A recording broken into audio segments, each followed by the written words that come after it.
The ebook, Designing and Prototyping, describes the process of designing. Whenever we design a new product or service, there is an inescapable series of decisions that are made. Let's review them.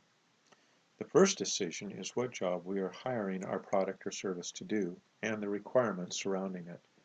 For instance, our job may be to propel a vehicle in a certain environment with requirements on acceleration, etc.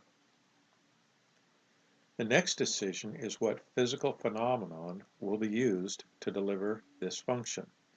For instance, if the job is to push a car, we ask what physical phenomena are used to push things. We could use pressure, such as in rocket propulsion, but to keep things simple and familiar, we are going to use the mechanical stress between a road and a tire to propel the car. The next decision is what objects will deliver this physical phenomenon. In this case, we choose a wheel driven by an axle which causes the road to push on the car. The astute observer will note that several interactions are not included for brevity, such as support functions and equal and opposite interactions. The next decision is what architecture the objects will require in order to meet the requirements. In this case, we define the interfaces between the wheel and axle and road, and we define schematically how it works together. Next, we decide what knobs or parameters will affect the operation. In this case, we identify that the acceleration is determined by the wheel torque, the radius of the wheel, and the weight of the vehicle. Next, we decide the required knob settings, or the parameter values that will give us the required operation.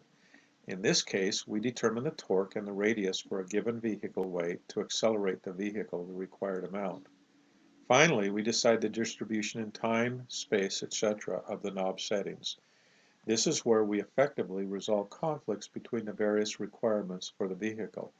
For instance, a small wheel radius can give us high acceleration for a given torque, but does not bode well for cruising. How do we satisfy both? Large systems are created by adding together subsystems. We manage this design process by making technical decisions or by assuming. As a warning, things that are assumed can become psychological inertia or paradigms.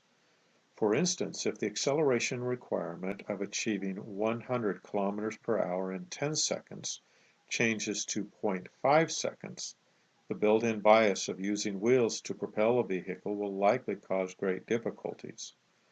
Note that changing this requirement changes all downstream decisions.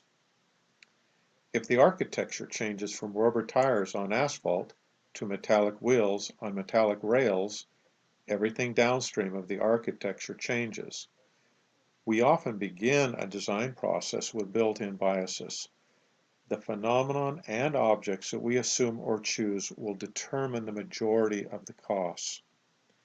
It is how we manage this decision process that will determine how well the product or service meets the needs of its intended customers and what burdens we impose upon them and the business.